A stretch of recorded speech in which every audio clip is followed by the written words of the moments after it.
We are going to start with a great keynote speaker for our afternoon session. Rangan Venkatraman is an award-winning serial entrepreneur, keynote speaker, C-suite advisor with unparalleled knowledge and experience in artificial intelligence, cloud, cybersecurity, and technology-driven business model innovation. Every great business founder has an original story to tell. For Rangan, that story began when he lost his dad at the age of 15, transforming him from fragile to robust. The next life-changing moment came about when his son was diagnosed with autism, transforming him now from robust to resilient. The ultimate anti-fragility moment came when he hit rock bottom on the entrepreneurship front due to a black swan event that pushed him again to climb to great heights by unleashing the adversity as an advantage. Today, he regularly fires himself at the end of each day and rehires himself the first thing morning after. Thus, he believes is the only sure way to replace the heaviness of success or setback that each day brings with the lightness of a beginner. Today, Rangan will share his insights on the art and science of recognizing and unpacking core product market fit. I would like to bring Mr. Rangan to the stage. Welcome, Mr. Rangan. Thank you. Thank you, Pony, and thank you, ATEA, for this event. I appreciate the opportunity to talk to all of you today. Okay to go ahead? Yes, please go ahead and let me know when you want me to share your screen. Go ahead. You can show my presentation. Okay, yeah, you can start.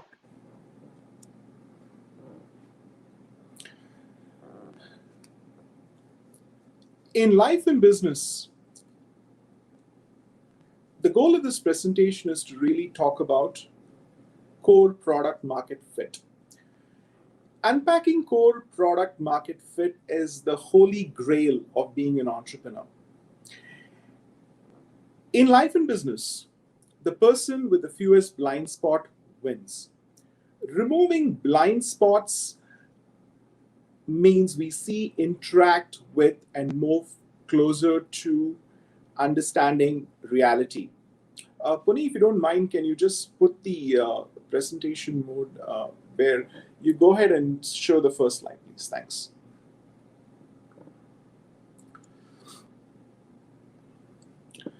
So let me basically talk about this, where how do we actually remove blind spots with respect to product market fit?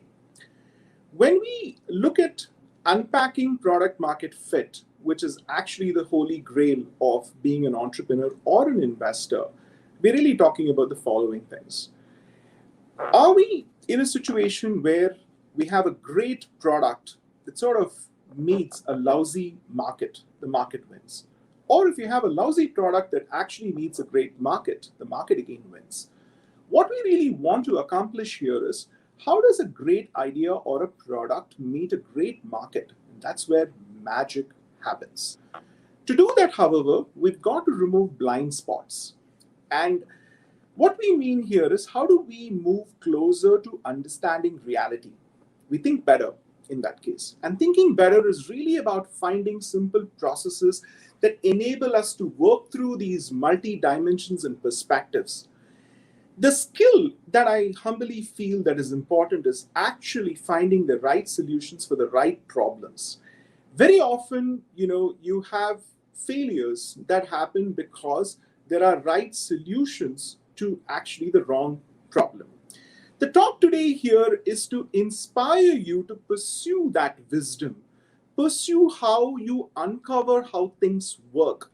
How do you actually go to bed smarter than we actually wake up? This is really about getting out of our own way so we understand how these products and ideas really succeed in the real world. Decisions based on improved understanding will be better than the ones that are based on ignorance or hubris. While we cannot predict which problems will inevitably crop up in our pursuit, we can learn time-tested ideas that help us better prepare for what this world could throw us in. Perhaps more importantly, I want to leave with ideas about how to avoid problems that are lying in plain sight, then we fail to see. This often comes down to understanding a problem very accurately and seeing the secondary and the subsequent consequences of a proposed action. What I want to say is that I leverage mental models to do that. As an entrepreneur, I really want to be able to be a great problem solver, albeit for unknown or undefined ones. I really don't want to be, I really want to avoid known or defined problems, perhaps prevent them. So the question that I very often ponder about is how can I create these mental models that will hopefully give me a good representation of how something works. Let me quote Charlie Munger here. I believe, Charlie Munger said in a quote, I believe in the principle of mastering the best of what other people have figured out. And today, I just want to be able to talk about that. Slide 2, please. The very first thing that we want to really address here is what we call false positives. I think we have all heard and known about how great Steve Jobs is, and I think his impact in the world continues even today. But there was a time when Steve Jobs was wrong too. There was an invention that took Silicon Valley by storm. Steve Jobs called it the most amazing piece of technology since the personal computer. He was enamored by the prototype. He actually offered the founder $63 million. He ensured that even when the inventor turned it down, he went out of character, offered him advice for 6 months for free. Jeff Bezos actually did the same. He took one look at the product and immediately got involved, told the inventor, your product is revolutionary and you're going to be selling it with no problem.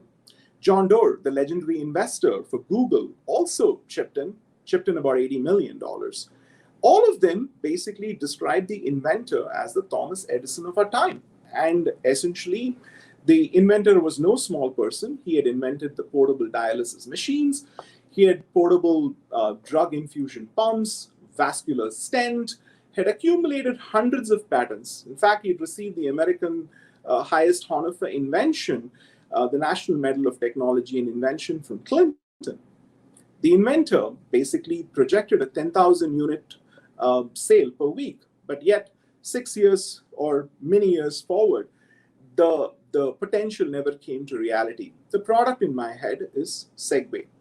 The conversation I want to have with you today is really not about a framework for how to look at product market fit, but rather it'll emerge from a couple of stories of how this great invention, essentially did not come to fruition.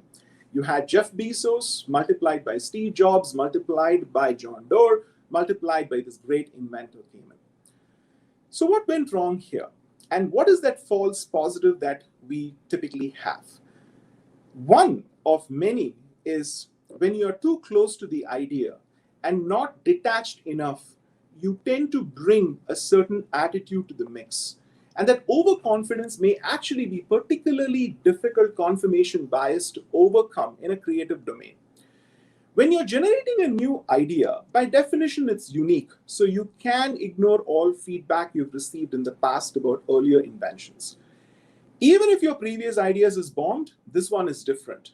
When we have developed an idea, we are typically too close to our own taste, too far away from the market's taste, the audience's taste to evaluate it objectively and accurately. We are really giddy from the thrill of the eureka moment or the triumph of overcoming an obstacle. To some degree, all of us as entrepreneurs and inventors tend to be overconfident about the odds of success. And of course, we need it because it's the motivational fuel to pursue them. Now, let's even date back this to history. The idea is here not to critique Segway or critique Steve Jobs or Jeff Bezos. Who are we to? The question that we have to really look at is, what went wrong here? What are the lessons we can learn from here? Let's look back at music, for example. Beethoven was known to be a prescriptive self-critic. Beethoven's own favorites among his symphonies, the sonatas, the quartets, he looked at, and in an analysis of his letters and notes, he had essentially looked at, committing about 15 favorites that really turned out to be minor in the grand scheme of things. And yet he had 8 false negatives criticizing pieces that ended up becoming highly valued. This 33% error rate occurred despite the fact that Beethoven made many of his assessments after receiving audience feedback. Let's look for science for inspiration. Let's look at Einstein. Einstein had written many papers on general and special relativity that transformed physics. But many of the 250 publications probably had minimal impact. In fact, he had over 1,000 patents notwithstanding. And the truth, however, is the number of truly superlative creative achievements can be counted down to fingers in one hand. They happen to be light bulb, the phonograph, the carbon telephone. And even when, in the case of Segway, Dean basically was aware of those blind variations that mark the creative progress. He had over 440 patents to his name. That's no small feat. And yet, he had plenty of misses here. What I'm going to say is that we've got to kiss a lot of frogs before we find the prince. In fact, frog kissing was actually one of his mantras. He encouraged his engineers to really try many variations. But yet, what failed in this case is that he settled on Segway before considering other ideas for solving transportation problems, losing sight of the fact that as an entrepreneur or an inventor, we necessarily struggle mightily in gauging whether these creations are ultimately frogs or princes. That's at the heart of this. As an entrepreneur or as an investor, we've got to be in a position to figure out whether this specifically solves a market problem or not. Because you can have a great idea. Like I said in the beginning, you can have a great product that meets a lousy market, and you can have the market win and ultimately lose. It is widely assumed that there are trade-offs between quantity and quality. We all know that. If you want to do better work, you have to do less of it. But this turns out to be false in certain cases. In fact, when it comes to idea generation, quantity is a more predictable path to quality. Many people fail to achieve originality because they generate way too many few ideas and obsess about refining them. Let's take an example of a company called Upworthy. This company actually creates content that goes viral. But let's take an example of 2 different headlines that came from many ideas that were generated to get to these 2. One idea that was tested was, remember Planet of Apes with a question mark. It's closer in reality than you think. And a different headline, like 2 monkeys were paid unequally, see what happens. There was a remarkable difference in the order of 60 to 70x between each of those different headlines. So what are we saying here? The challenge with Segway in that particular case was they didn't open it up to the kind of feedback that you sometimes need to validate your idea. And that potentially led to the challenge that they faced. Even if you take the example of, for example, another experiment where people looked at 10 designer handbags and judged whether they were real or fake. Experienced handbag owners were 22% more accurate when they had 5 seconds than when they had 30 seconds. When you've spent years studying handbags, intuition in this case will beat analysis because your unconscious mind excels at pattern recognition. If you, however, stop and take the time to think, it's easy to lose the forest in the trees. If you don't know anything about handbags, on the contrary, what happens is your intuition isn't going to help you. In dealing with unfamiliar products, you need to take a step back and assess them. Non-experts make sounder judgments when they conduct thorough analysis. When Steve Jobs had this gut feeling about Segway and about how it would change the world, he was seduced by the impulsive attraction of the novelty rather than the careful examination of the usefulness. And, some of the authorities in creativity can easily tell us through that research that in order for us to be successfully original, an invention has to be new, but it has to be practical. In the case of Segway, the invention was new and novel, but failed the practicality test. There is, Daniel, who wrote this book called Thinking Fast and Slow. In that, he really talks about intuition operates very rapidly. It's based on hot emotions. And as entrepreneurs and as investors, we tend to be hot on emotions. And that's a natural trait of an entrepreneur. But that does not automatically translate or guarantee success if it is not effectively combined with reason, which is the slower and the cooler process. Intuitive entrepreneurs or investors are susceptible to getting caught in what you call enthusiasm, while analytical investors try to basically look and focus on facts and make cold judgments about the viability of an idea. Jobs' intuitive style predisposed him to getting swept away by the entrepreneur's passion and inherent novelty of the technology. And his hubris and inexperience with transportation left him vulnerable to trusting what would have eventually revealed to be a false positive. When assessing anything, we have to understand that we need to wear our passion not on our sleeves, but in our hearts. The passion to see an idea to fruition isn't visible in the emotions we express. And that's an important thing that we need to remember as entrepreneurs. Moving on to false negatives.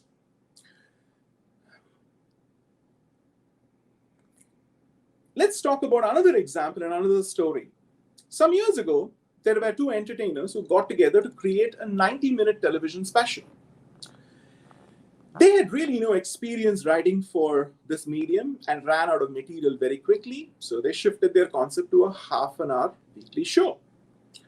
When they submitted their script, most of the network executives didn't really like it, didn't get it. One of the actors involved called it even a glorious mess. After filming this pilot, it was time for the audience test, and that was a dismal failure too. However, despite all of it, over the next decade, the show dominated Nielsen ratings, brought in over $1 billion in revenues. It was the most popular TV series in America. TV Guide called it the greatest program of all time. So why did all these network executives have very little faith in the show? By now, you'd have probably guessed it was Seinfeld, which, essentially became the best sitcom of all time. The reason for this is, in reality, the biggest barrier to originality is really not idea generation, it's idea selection. The segue was a false positive. It was forecast to be a hit, but it turned out to be a miss. Seinfeld had the opposite. It was forecast to have a false negative, which meant that it was going to be a hit, but nobody could see it. It was expected to fail and ultimately flourished. This is the classic innovator's dilemma. This is the classic entrepreneur's dilemma. This is the classic investor's dilemma. In the face of uncertainty, our first instinct is to reject novelty, looking for reasons why unfamiliar things might fail. And if you really look at it, the same thing happened with Harry Potter. They said it was too long for a children's book. The same thing happened, with Seinfeld. Too Jewish, too New Yorkish to appeal to a wider audience. Steve Jobs was famous at making big bets, whereas intuition rather than systematic analysis worked. But he was often right in software and hardware and wrong this time. Of course, in this case, it was because of his inexperience in the domain. Hubris and enthusiasm all became the ugly twins of each other. Now talk about NBC and sitcoms. You had the same situation. You had people who had domain expertise, who had archetypes. The reason it got the light of the day was because there was someone here who had some experience with comedy, but did not actually have direct experience in sitcoms. The outsider status allowed this media executive to have enough detachment from the standard format of sitcoms to consider something different. Most sitcoms are shot, for a few, continuous scenes in a tidy 22-minute episode. Sitcom, in the case of, Seinfeld, often left conflicts unresolved and made sure that there were many scenes packed in. This change essentially became very, very special. all of this led to, a situation where something that could have been completely ignored became positive. Now, let's talk about when does that magical moment happen. So we've talked about sitcoms, we have talked about the idea of a transportation technology, and we have said why something that was expected to be a hit, and that too by the most revered people in the world, why did that fail? And then how come you have NBC, it was a division of GE at that time, why did they fail to recognize Seinfeld? Now, and let's also talk about a group of completely fresh entrepreneurs who really did not have the kind of experience that a Jeff Bezos or a Steve Jobs had, or a John Doerr. But yet, they were able to translate something into a huge success. The reason is this. It's the lightness of a beginner. When you somehow unload the heaviness of your success and invoke the lightness of a beginner, that's when things magically happened. This is a story about a company that sold spectacles. There were 4 founders here, and they were dealing with Luxardica, which was the 800-pound gorilla in the industry. And here they come from really no experience. In fact, their Stanford professor looked at it and actually chose not to invest in the company because they did not fit that archetype of investors or entrepreneurs who were spontaneous, could pretty much think on their feet and do many things like that. So we all have archetypes of what we expect an entrepreneur to have or an investor to have, and then we go with those archetypes and judge them, very, very rapidly, and more often than not, we overestimate them or underestimate them, and that's the classic issue. The Mobby Parker story is a different one. This company essentially was fighting a Goliath like Luxardica that had pretty much most of the market. They were selling a pair of glasses for $500. Warby Parker started to choose to sell them at about $100. Every aspect of what they did, they tested. They first of all had the experience of being, glass wearers, eyewear wearers. And so they could think from the user's point of view almost upfront. They struggled with that problem because they could not think of spending $500 for a pair of eyewear. So they decided to solve that problem, disrupt that industry. But they didn't try to jump at it, based on that idea. They tested different web designs with their friends to make sure that the design had the ability to have the most clicks, the strongest trust. The founders realized that the branding was going to be very, very critical. In fact, even choosing the name, they worked on it tirelessly with a list of over 2,000 names, generating it. They finally decided to use a Kerouac-inspired name, Warby Parker, which sounded sophisticated and unique and evoked no negative associations. Then they brought passion to the execution in spades. Much of Warby Parker's recent success was really because they involved peers in evaluating ideas. They created a program in 2014 called Warbles, which allowed for employees to generate a lot of ideas and submit them. They kept the process extremely transparent. They made sure it was meritocratic. They ensured that at any given point, ideas were discussed openly. They were given a chance. And even if they were left out, the reasons were mentioned. In certain cases, they even let employees pursue ideas that essentially were not officially endorsed. It was really a process where they would place that best bet on those ideas by gathering enough feedback to basically hone in on that vision. That's a very, very critical component of what they were trying to do. So how do you actually look at it as an entrepreneur? As an entrepreneur, these are, classic, challenges and obstacles that we run into. There are entrepreneurs who go to investors pitching their idea. They get, kicked on their ass, for the lack of a better word, because they've not given it enough, thought. And in certain cases, it's that, jumping the gun and doing things. SoftBank has had the same issue with WeWork, and all of that, sort of vaporized very, very quickly. And for us to avoid these sorts of things, we need to really have a better way to think. A better way to think is really around what we call first principles. First principles is really one of the best ways to reverse engineer complicated situations and unleash creative possibilities. It's really a tool to clarify complicated problems by separating the underlying ideas or facts from any assumptions. Whether you are a spontaneous thinker or whether you are a person driven by analysis paralysis, it is important for us to focus on the essentials. And very often that's the healthy tension between quality and quantity, tension between being an insider versus an outsider, being in a position to reason something with first principles vis-a-vis analogy. But when you're dealing with massive number of ideas or even features within a product, because very often you have a platform or a product which has many features, whichever way you look at it, the idea of building knowledge from first principles is a long history, a long tradition in philosophy. In the Western canon, it goes back to Plato and Socrates, with significant contributions from Aristotle and the likes.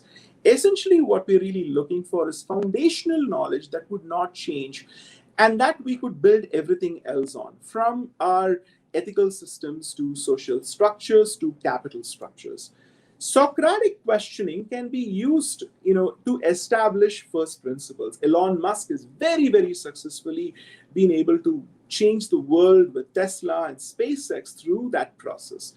A disciplined questioning process used to establish truths reveal underlying assumptions. They separate the knowledge from experience and ignorance. The key distinction between Socratic questioning and ordinary discussions is really where data beats opinions.